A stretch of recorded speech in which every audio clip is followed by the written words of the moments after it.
Thanks, Michael. Hey, Greg.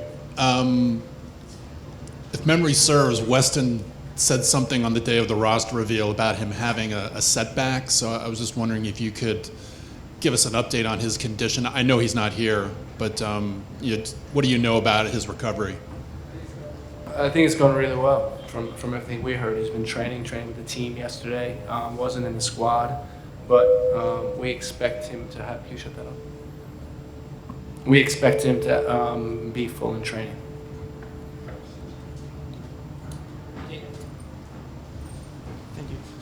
Hi, Greg. 20 years ago, you were about to play your first World Cup match. What can you recall from that week, and how can you translate that experience to the players a week prior to the debut against Wales?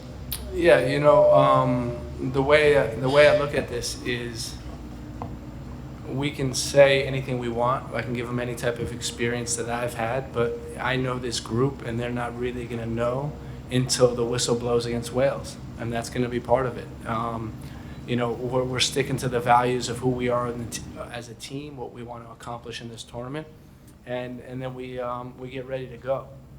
We know that World Cup games are highly competitive. We know that winning World Cup games are very difficult, and that's going to set the stage for how we compete in this tournament. Hey, Greg, thanks for your time. When you look at this team, only one player, DeAndre Yedlin, has been to a World Cup game in a uniform before. Germany did a little bit of a similar rebuilding about 15 years ago, but is there an advantage, a disadvantage to having a group start this cycle all together new, and the job that you and Dave did rebuilding this team, where is it now? I can sit up here and tell you basically anything, right? I can say it's an advantage, disadvantage. It just doesn't matter though, right? Because it is what it is. And, we're going to get this group ready to play, ready to compete. And, that's just the nature of what we're working with. What I would say is that, we're pleased with how this group has been rebuilt. We're pleased with the core of this team. We think the core of this team has a ton of potential. And, just excited to get the tournament started. Sam Seshko. Thanks, Michael. Thanks, Greg. A lot of teams have had guys go down with injuries in the run-up to the World Cup. You guys have stayed relatively healthy, with the exception of a couple of center backs that have the long-term injuries. Specifically, Christian, Gio, Weston, although he's dealing with his knock, Tyler, and Eunice, I believe, have never actually played together at the same time on the field in a game. What is having them in camp? What kind of possibilities do you think that opens up? Not just those guys, but some of the other guys that are figured to play big roles. And how do you feel about the health of the team going into the tournament? Yeah, I think with the players that we've projected to be healthy, I think we're pretty good. Obviously with Wes, we're gonna look at him tomorrow. We expect him to be okay, but we'll see. But that's exciting. I think as we go through this tournament, our goal is to get stronger. Our goal is to have players on the field that can complete the actions that we're looking for on the field, and to have that group of players potentially together on the field. It's exciting. We know there's a lot of talent there, and it's good that we're getting to full health now.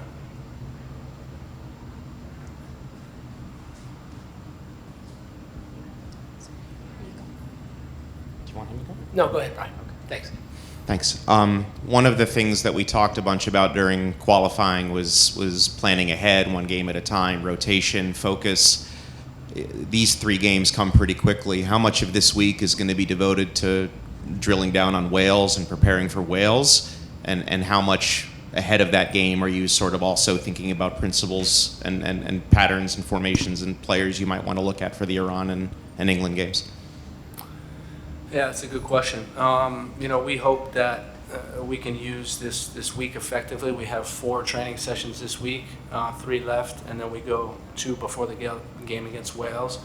But we're going to work on both of these things. I mean, today we got some good work in on the field, and we'll start to give them some detail about Wales and how we're going to look to play against them. And then we'll move forward and focus on England and Iran. But for us, it is for us it is important that we do put focus into this Wales game, but we'll also be working on general concepts that we always work on. So it will be both. Stephen, up front. Greg, what's it like? This facility, the hotel facility, it seems like you hit the jackpot maybe in a way, and be able to secure these venues. And how does all this benefit? Yeah, no, we really like it. You know, that's why we were here in 2019, in September of 2019, looking at these venues, because it was important to try to get it right. And we feel like this is a good combination of hotel and training facility. But I haven't seen the others, so it's very difficult for me to compare.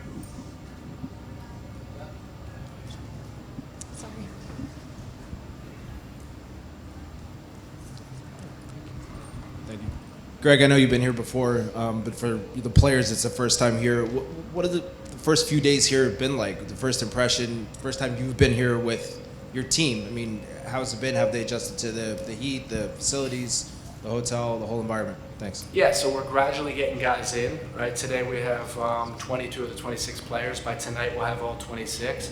But first impressions, talking to the guys, they like the facility, they like the hotel, and so it's a good sign. You know, we went to a lot of lengths to make it accommodating, to create the type of environment that the players are used to, and understanding that we want to be here for a long time, so we want to make it comfortable for them. Paul. Hey, Greg. I know you guys have talked about kind of wanting to bring the Be the Change discussion here to Qatar. I saw the rainbow flag logo here on the training facility. I wonder if you can speak to why it was important to have that here where the team is training, and just kind of what the discussions have been like with the team about those types of messages here in Qatar. Yeah, we've been talking to the team for the last 18 months about Qatar, about some social issues in Qatar, and we think it's important. Like wherever, you know, I think that you know, when we are on the world stage and we are in a venue like Qatar, it's important to bring awareness to these issues, and that's what Be the Change is about.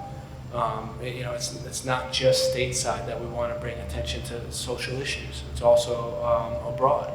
And you know, we recognize that Qatar has made strides and there has been a ton of progress, but there's still some work to do. And it's just about Be the Change basically represents everyone's individual opportunity to make change and to have change start with them. So I think it's appropriate that we have it here as well.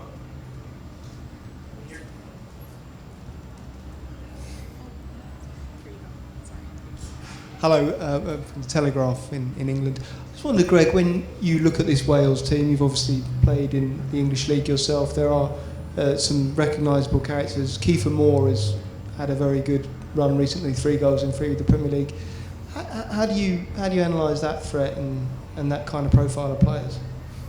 Yeah, I think that, at least to the American media, I think Wales is underrated.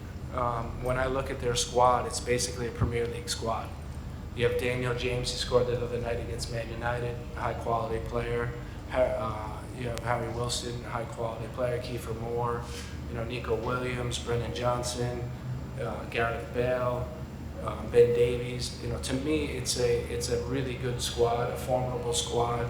They've been in international competition before. They know what it's like, and it's going to be a very difficult game, as will when they play England will be a difficult game. So I think they're going to be a highly competitive team, and you know, we know that the starting point on next Monday night, you know, we're in for a battle for sure.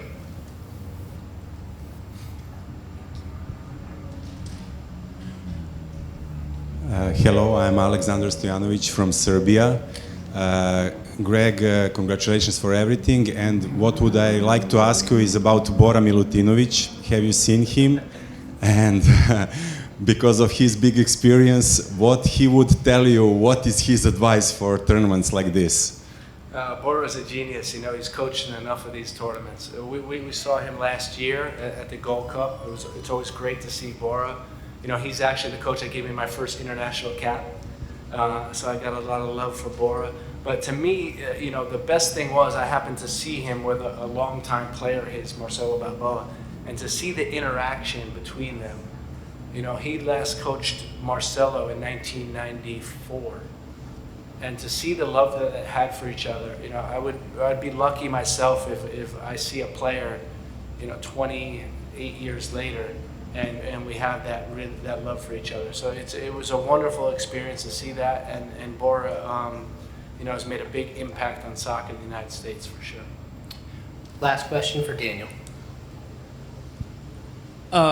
Greg, I have two in one actually. I want to ask for Weston again. Do you have a plan B in case if he doesn't make it? Have you think in a plan B if Weston can't play against Wales? And Yes. what have you seen from Tim? It's the first time that he's back with the team since September, I think. So what's your evaluation on Ream? Well, he played last night, right? At 10, what time? You know, 7:30 this time. So, in terms of field evaluation, there's been none. He was inactive in training today. He was doing regen.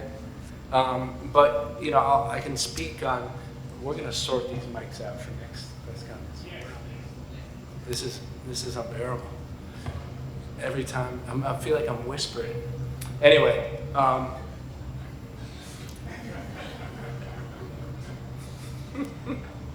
so, but what I've seen from Tim, even in yesterday's game, is an incredible calm, you know, good defending, good going into challenges, reading the game well, reading the play, moving his back line, you know, having a great season. In terms of the last two games, playing against Man City and Man United, you know, Fulham did a really good job. They gave up the game-winning goals in injury time, but overall, you know, competed very well, and he's a big part of what they've been doing. So, you know, again, for us, it was pretty clear that we wanted Tim in the squad based on his body of work this fall. Thank you, everyone.